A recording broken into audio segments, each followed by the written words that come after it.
The previous video, the Shroud of Turin Proof of Authenticity Beyond Reasonable Doubt, covered several lines of evidence that together make a compelling case in favour of the shroud being the true burial cloth of Jesus Christ. However, all this evidence has been completely overshadowed by the radiocarbon dating of the shroud in 1988. This single scientific test achieved more publicity than all the other research combined, and to the dismay of Christians around the world, the test concluded that the cloth dated from the period 1260 AD to 1390 AD. Professor Hall of Oxford University, who announced the result, made his views very clear, saying, "There was a multi-million-pound business in making forgeries during the 14th century. Someone just got a bit of linen, faked it up, and flogged it." This test was a defining moment in the debate over the shroud's authenticity, but concerns quickly grew amongst some scientists. There were claims that the radiocarbon dating project had fallen short of acceptable scientific standards in almost every part of the process, including initial planning, removal of the sample, running the radiocarbon tests, and result analysis and reporting. Indeed, art historian Thomas de Wesselo would later state that the carbon dating of the shroud will probably go down in history as one of the greatest fiascos in the history of science. On the face of it, this is an outrageous claim, but I'll cover some of the concerns raised by this test shortly, so you can decide whether this harsh assessment was justified. In the meantime, in case you don't know how radiocarbon dating works, here's a short explanation. Most carbon atoms have a nucleus containing 6 protons and 6 neutrons, which adds up to 12 particles, and so scientists refer to it as carbon-12. High in the atmosphere, cosmic rays from the sun are constantly colliding with molecules, knocking protons off some atoms and neutrons off others. When one of these neutrons strikes a nitrogen atom, which has 7 protons and 7 neutrons, it can dislodge a proton to create a carbon atom with 6 protons and 8 neutrons. This adds up to 14 particles, so it's referred to as carbon-14. Carbon-14 behaves just like a carbon-12 atom. For example, it can combine with oxygen to form carbon dioxide, but it has one key difference: it's unstable. Every 5,730 years, half of these atoms decay to form nitrogen. After another 5,730 years, half the remaining carbon-14 atoms will have also decayed, and so on. Carbon is present in the cells of every living thing, and all plants, including flax, which was used to make the linen for the shroud, get their carbon from the atmosphere by absorbing carbon dioxide. When flax is harvested to be made into linen, it stops absorbing carbon dioxide, and so the number of carbon-14 atoms gradually reduces through decay, whilst the number of stable carbon-12 atoms stays the same. Radiocarbon laboratories are able to count the relative numbers of carbon-14 and carbon-12 atoms using highly complex and sensitive equipment, and this is how they work out the age of historical items such as an ancient piece of cloth. So let's return to the 1988 radiocarbon test of the shroud. This test was in fact first proposed 4 years earlier by the Shroud of Turin research project team, commonly abbreviated to STURP, whose scientists had already studied the shroud in great detail in 1978. They submitted a proposal to the Vatican requesting 26 new tests on the shroud, one of which was a radiocarbon dating test. The proposal was approved by Cardinal Ratzinger, who later became Pope Benedict XVI, and in the months that followed, several planning meetings took place. These involved representatives from the Vatican, as well as experts from various fields including archaeology and textiles, scientists from the Shroud of Turin project, and several radiocarbon dating laboratories. They agreed a protocol for conducting the radiocarbon test which included the following key principles. 7 laboratories would be involved. 2 different methods of carbon dating would be used, a widely used and proven technique and a new method which was less well established but had the advantage of needing much smaller samples. The tests would be supervised and coordinated by Dr. Michael Tite of the British Museum. Shroud samples would be taken from at least 3 different areas of the cloth. The Shroud of Turin project scientists, who had previously studied the shroud in detail, would select and cut the sample. Each of the laboratories would test fragments of the shroud plus 2 control samples. The test supervisor would know the age of these control samples, and so by getting the laboratories to test these alongside the shroud fragments, he could check the accuracy of the dating process being used in each laboratory.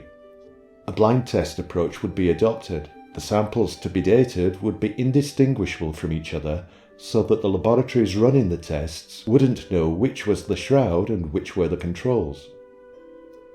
The laboratories would maintain strict secrecy, informing no one of the results except those authorised by the British Museum. And the laboratories would conduct tests concurrently and without exchanging information. 3 institutions, the British Museum, the Meteorological Institute of Turin, and the Pontifical Academy of Sciences, would statistically analyse the experimental results, and finally, after the results had been analysed, these organisations will meet with the radiocarbon labs to agree the final result for communication to the Vatican. They may have reached agreement on these protocols, but this wasn't a harmonious group.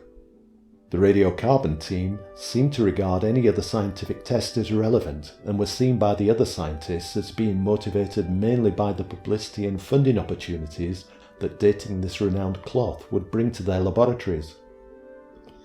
The radiocarbon scientists were also suspicious of the Shroud of Turin project scientists, who they saw as religious zealots, perhaps due to their previous work on the shroud having pointed towards its authenticity. Indeed, Harry Gove, the radiocarbon group's unofficial spokesman, was determined to exclude them completely, claiming that, almost without exception, they were people who honestly believe it's Christ's shroud. It's a well-known fact that scientists can produce whatever result they want. If you believe that passionately in something, you can steer the results. My God, we've all been guilty of that. Now that's quite an admission. After some persistent and effective lobbying, Harry Gove and his colleagues got their way. The only test to be taken forward was the radiocarbon test, and in addition to dropping the other studies proposed by the Shroud of Turin project team, it was decided that they wouldn't even be involved in choosing or removing the test samples. A strange decision, given that these very scientists were uniquely qualified for this role, having studied every inch of the shroud in detail. Very quickly, other key aspects of the agreed test protocol fell by the wayside. Vatican officials decided to allow only one area to be sampled, despite warnings from the radiocarbon scientists and archaeologists that a minimum of 3 areas must be sampled if the result is to be trusted. Then in May 1987 came the announcement that only 3 laboratories, those based in Arizona, Oxford and Zurich, would perform the test, all using the newer and less established method of carbon dating. To the disappointment and anger of Harry Gove, his Rochester laboratory was one of the 4 which would no longer be involved. This was quite an ironic twist, given he'd played a leading role in getting the Shroud of Turin project scientists removed from the process. So the test hadn't yet begun, and already 4 key components of the agreed protocol had been abandoned.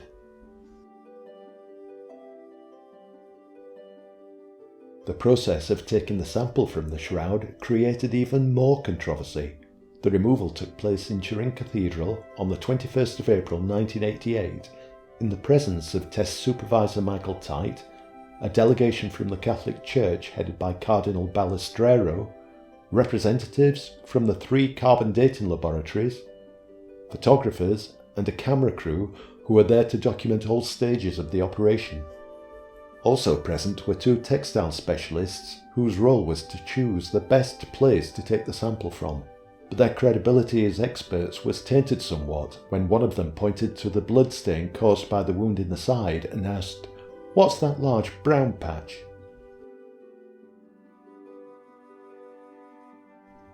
Eventually they chose to cut a fragment from a corner which had been frequently handled and stretched over the years during expositions of the shroud. It was also close to where the cloth had been burnt away during a fire in 1532 AD, and it had been stained when the water used to put out that fire left deposits of dust, blood and other contaminants on that area of the cloth. In fact, it's hard to imagine how they could have chosen a less suitable place for radiocarbon dating.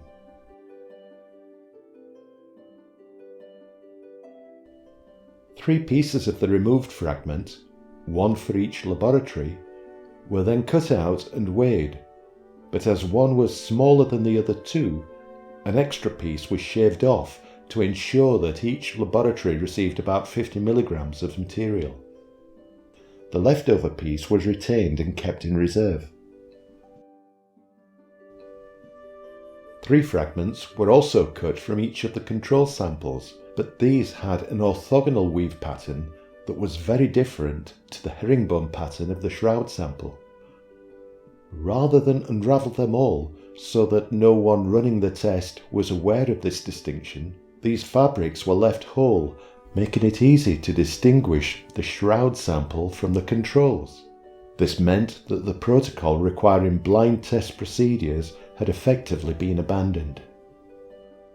Cardinal Balestrero, his scientific advisor Professor Luigi Ganella, and Michael Tite then moved into an adjacent room where the shroud fragments and the control samples brought by Tite were wrapped in foil and placed in specially prepared and numbered metal cylinders, which were to be given to each of the 3 laboratories. Although it had been agreed in a meeting earlier that year that they would film all aspects of the sampling operation, this critical part of the process was not filmed, which meant that there was no video record to verify which samples had been placed into each container.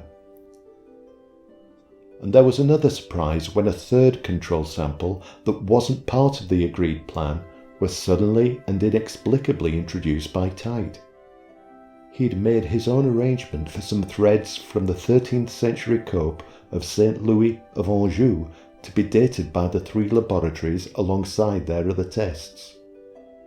No one else had been expecting this late intervention, and so no cylinders had been prepared.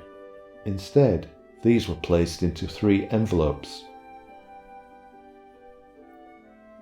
The absence of a video record showing the samples being placed into the cylinders, combined with this last-minute unplanned introduction of a fabric whose date just happened to coincide with the eventual result of the shroud dating, left the test wide open to claims that the shroud sample had been switched. Now this almost certainly didn't happen, but it is hard to explain why yet another protocol was ignored and why they didn't allow filming of the samples being placed into cylinders. Finally, the shroud samples plus the control samples were handed to the representatives of the laboratories. However, the receipt that they were asked to sign showed the dates of the control samples. Now, the main reason for having these control samples was to check that the laboratories were given accurate results. By letting them know in advance how old they were, they had effectively undermined the value of these tests. Attention now turned to the laboratories where the testing was to take place. Before beginning their tests, they reweighed the samples they had been given. The shroud fragment given to Zurich weighed 52.8 milligrams, which matched one of the weights seen in Turin, but Oxford's fragment weighed 50 milligrams, which didn't match any. And there was even more confusion in Arizona, which received the 2-piece sample that had weighed 53.7 milligrams in Turin. However, when they reweighed it, it was only 52.8 milligrams, not 53.7, and the label on the cylinder showed an entirely different weight, 53.8 milligrams. It didn't bode well that the team responsible for the most high-profile radiocarbon dating project ever undertaken couldn't reliably track the sample weights. And of course, these weight discrepancies further reinforced the suspicions of anyone who believed that the samples may have been switched.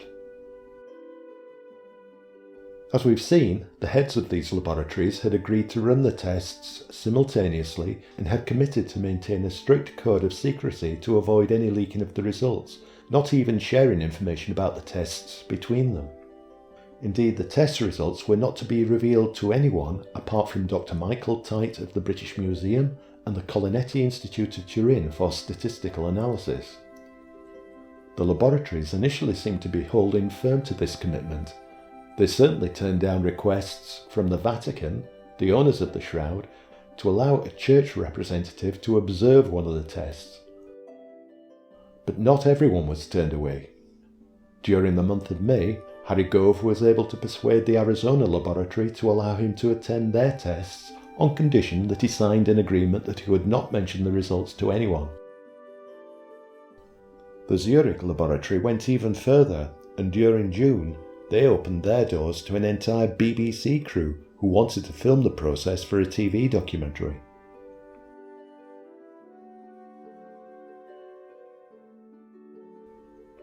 It was later revealed that Harry Gove and his assistant had wagered a pair of cowboy boots on the result. His assistant was sure that the shroud would prove to be from the time of Jesus, whilst Gove was betting on it given a medieval date.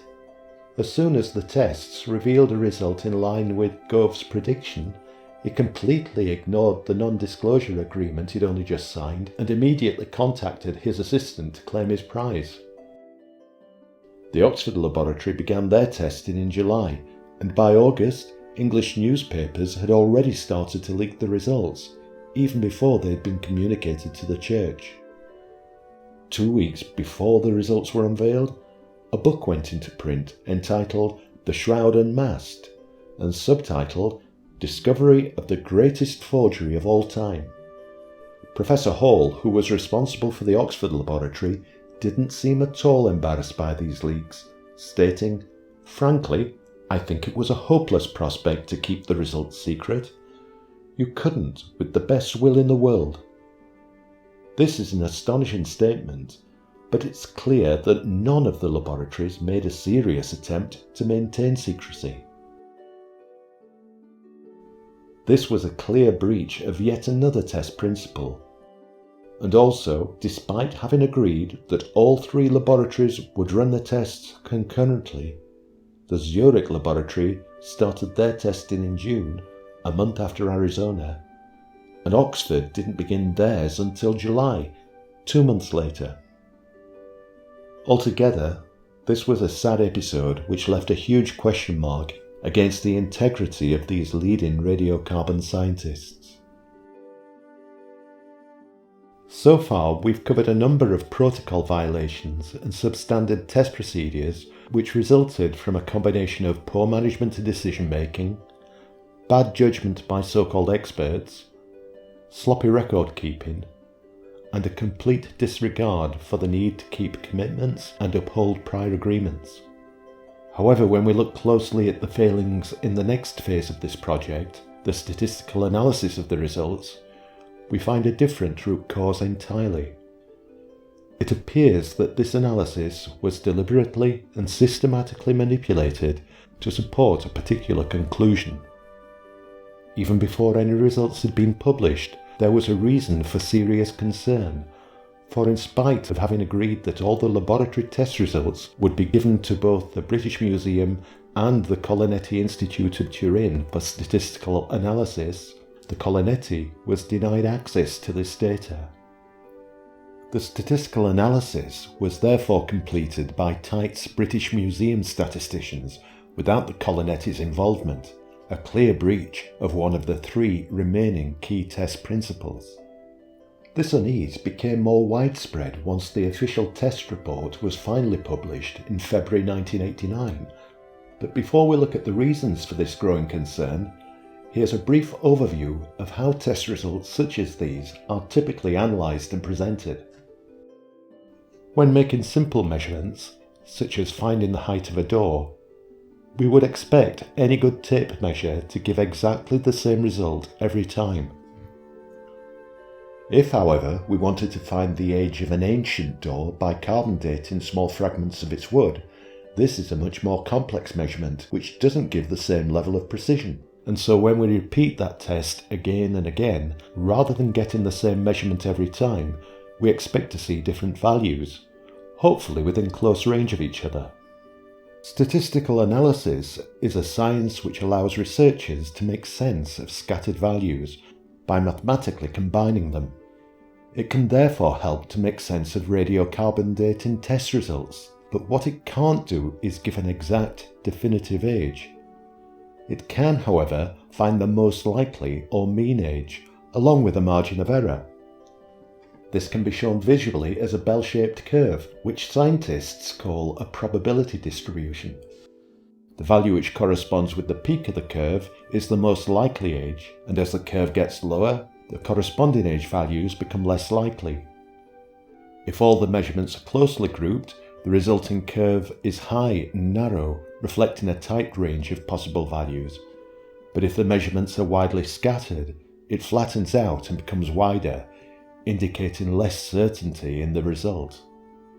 Now, for the Turin SHROUD radiocarbon dating project, each of the 3 laboratories performed multiple measurements on 4 different fabrics, the 3 control samples and the shroud fragments. These were published in the final test report. Now let's look at the bell curves for these results, starting with the 3 control samples. The important thing to notice is that these curves have a large degree of overlap, which indicates that their measurements agree. The results were also close to the known age of each of these samples, an outcome which would have been even more impressive if they hadn't already been given these details before running their tests. Now look at the results for the shroud.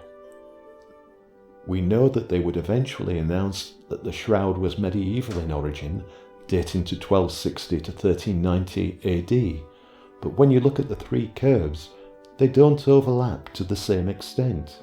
Indeed, if we take away the Zurich test, we can see very little overlap at all between the Oxford and the Arizona curves. In fact, you could assume they were testing different cloths entirely if you didn't already know they came from the same source. Now it's worth comparing each laboratory's results with where the fragments tested came from.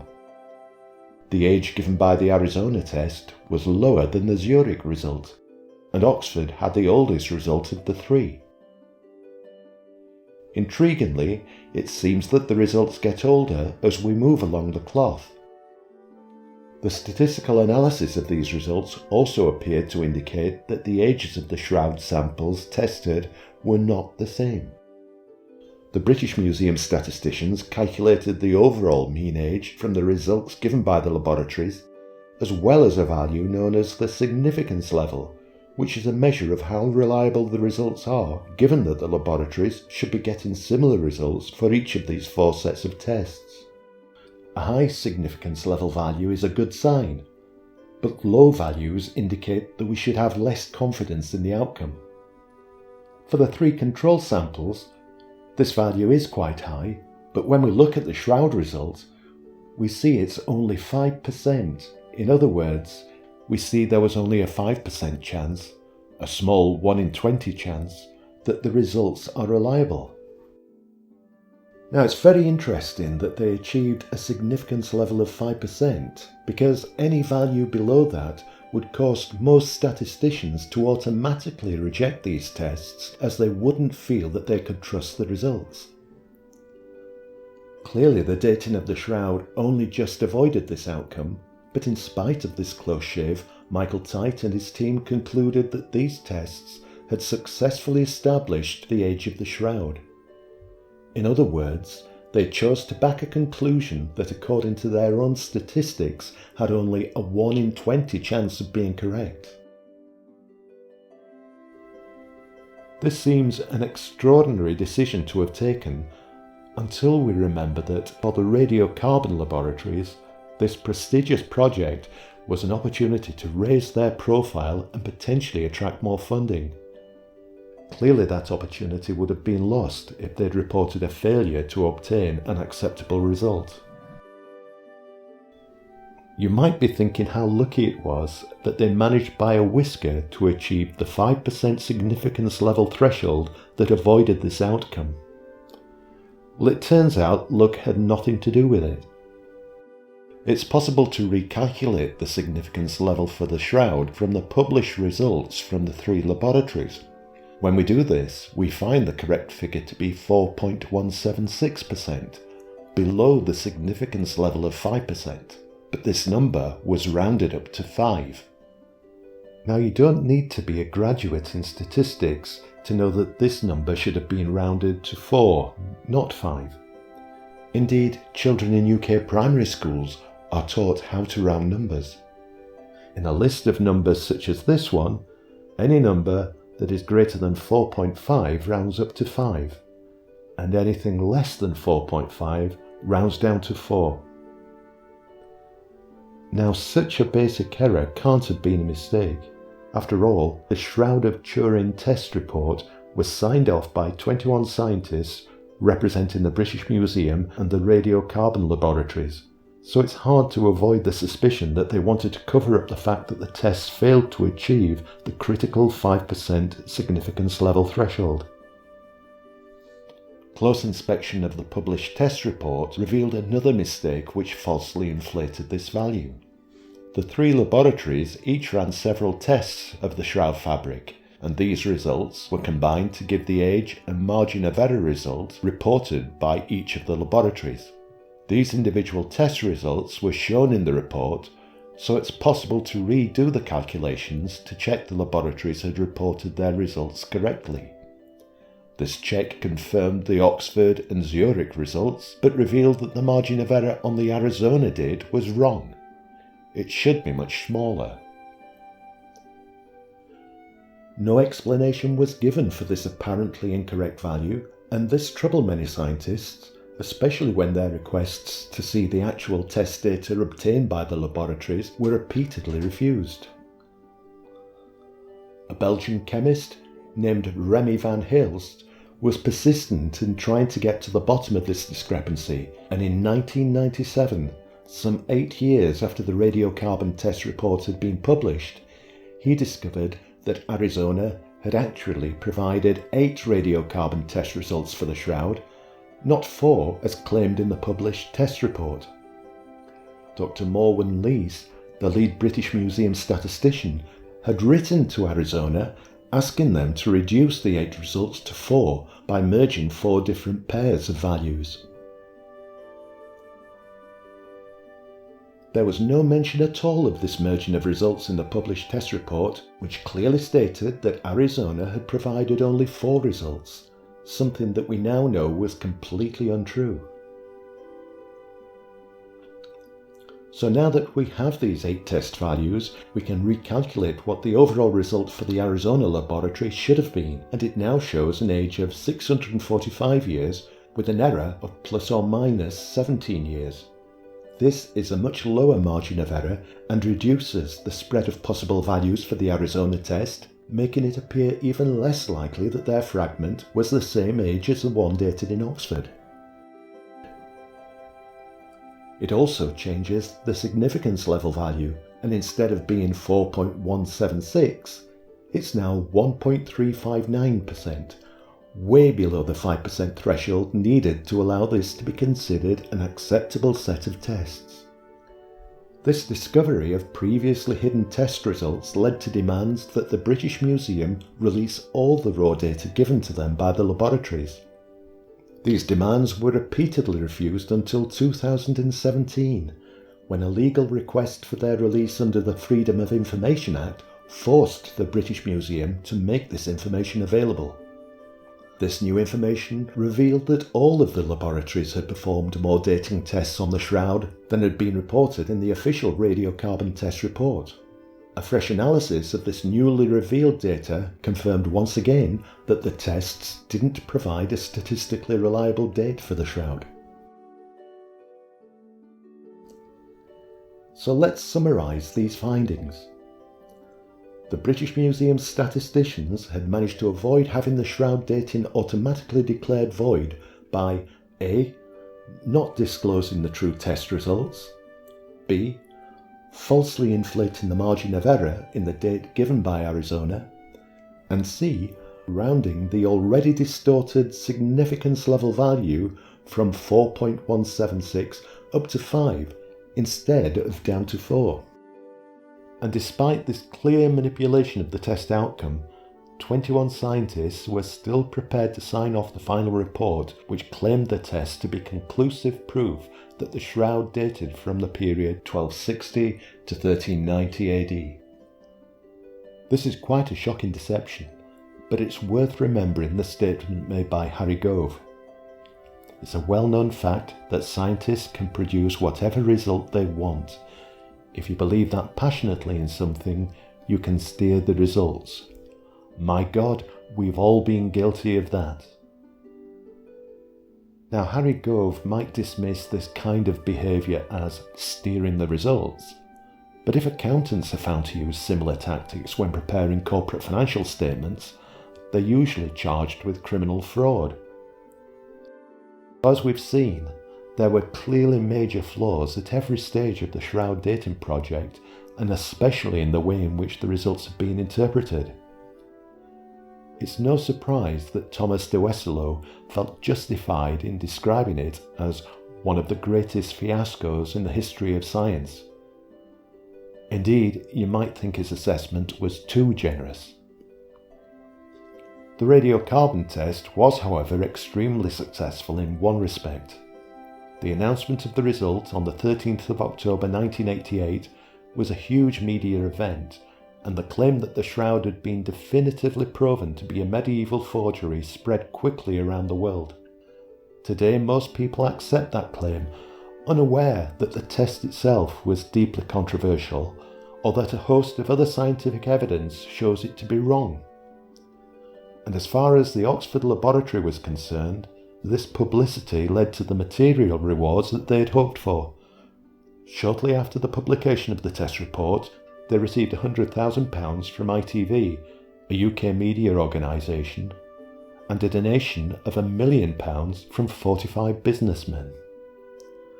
This funding ensured that the laboratory would continue its work after the retirement of Professor Hall in 1989. And as if this project hadn't yet attracted enough controversy, the person chosen to replace Professor Hall? None other than Dr. Michael Tite.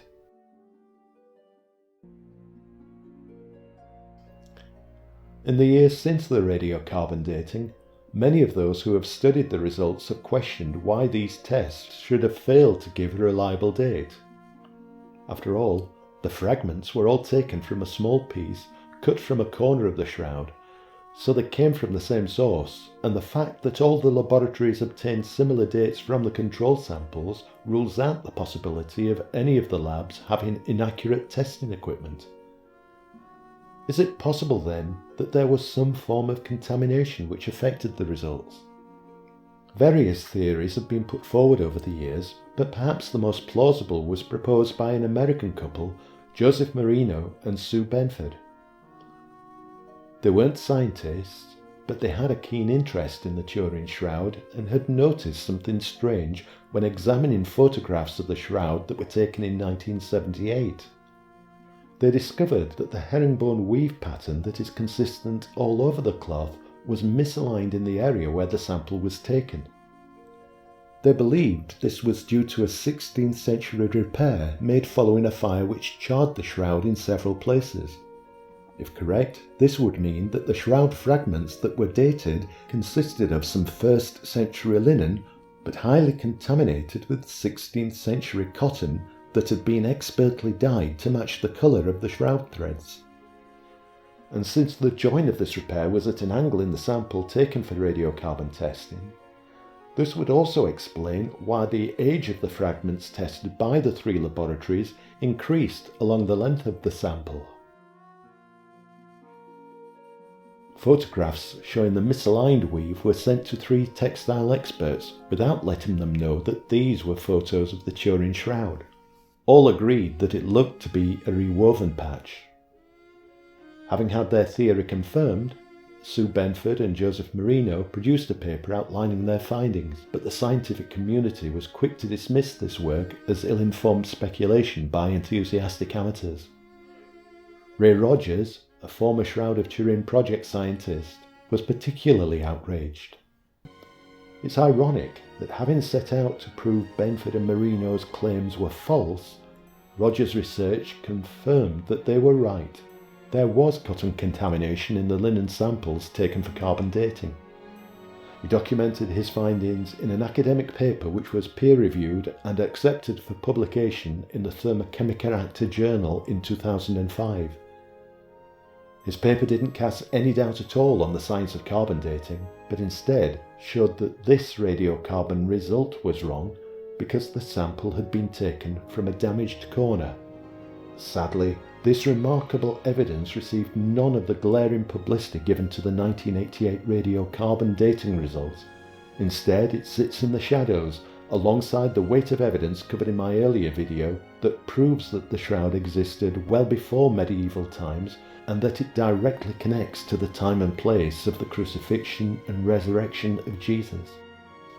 Somehow, the contrived conclusion that the shroud is a medieval forgery based upon this deeply flawed radiocarbon test and its manipulated results has gained widespread acceptance. Of all the mysteries associated with this extraordinary relic, this travesty is perhaps the greatest enigma of all.